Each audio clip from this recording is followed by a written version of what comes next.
دوباره ودگیرن سلاوریز شوپینر و گهداری بویر افم لسر پیلا 103.5 جگلاوی زگاهان بویر افم و تابت جو برنامه گلاوی واری جاره کدن ده بجنه وار بخیر تلفون که راست به مریش خوش هنرمند عبدالباسط داری ده بجنه وارت بخیر هنرمند دلال هنچوان روشا و چوایه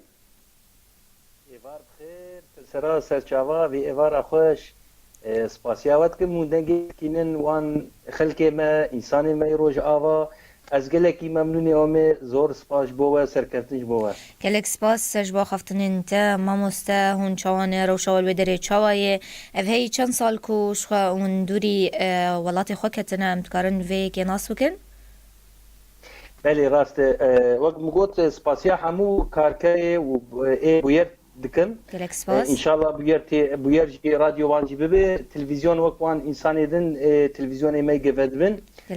روش هاوی ده که زحمت ده که روش حیات دنیا جیان تنه به ولات هیوی انت تنه بله ماموستا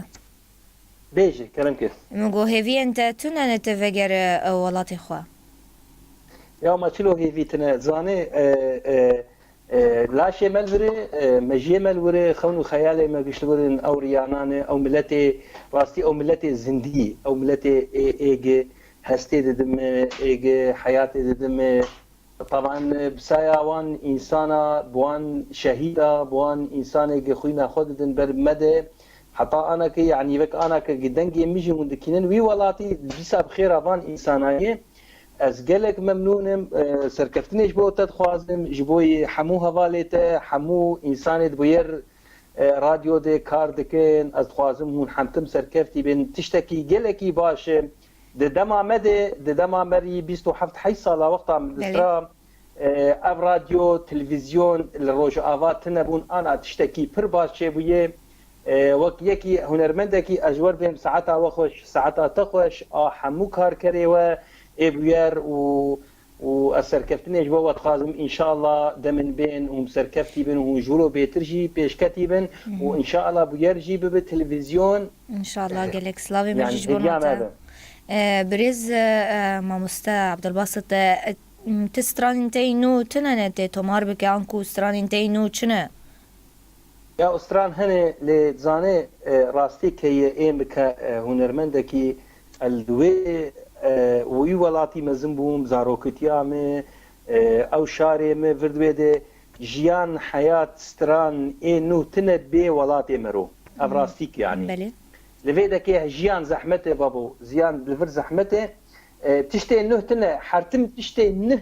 ج خلقی مته جولاتی مته جوان انسان قل سروي عردي هون لوي عردينه هون لقام شلونه روج آوا همه برخوادانك بخوي بس انسان قل سروي عردي به سپاسش با خفتنی انت ما مستشوام دخوازن پرچه کی جسترانه کی جتجی گهدار بکن دیاری همه گهدار وانین بویر فهم بکن کسین شوان هامت شوپینن جی با اردکم او جی دخوازن آنها پرچه کی جسترانه کی هگرت دیاری ما بکم جی دیاری همه گهدارین بویر بکن عملتا گهدارن سرچاواش بو وی درفتا ودامجی از گله کیف خوشم سپاسیات تدکم سپاسیا که خلاق دکم من خورد دلال همو کار کری بویر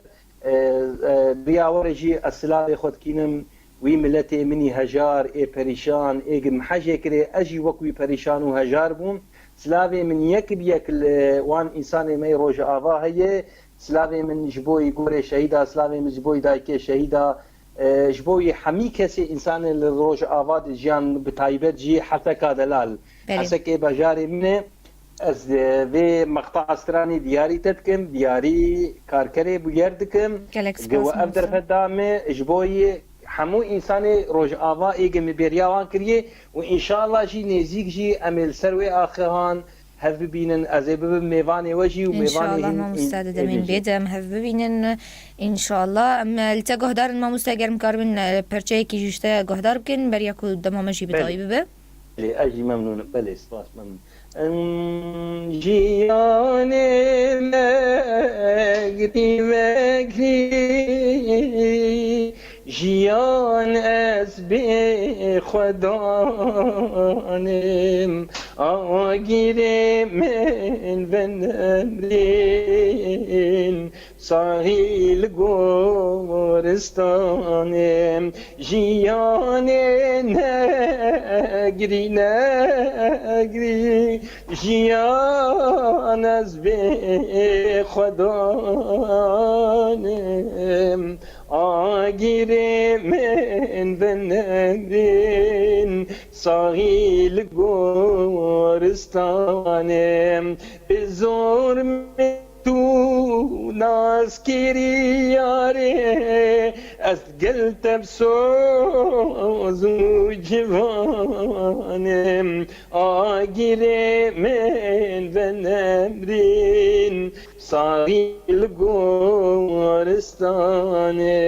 حالی مجده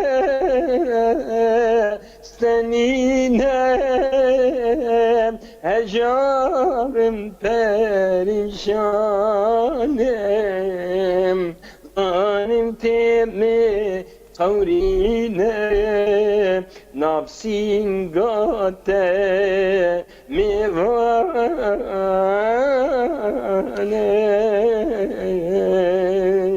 وی دنگلت نیبه گلک سلاو جبونا تمام مستعد دلال عبدالباسط داری هنرمنده جا گلک سلاو مجبونا تهنج با تبلیبونا تجی گلک سپاس برنامه ما خوش و گشت به تبلیبونا هنرمنده این وقت گلک سلاو خوش بون سلاوش بو کارکره و گشا سرکرتنی بو گلک سلاو ما مستعد سپاس عماد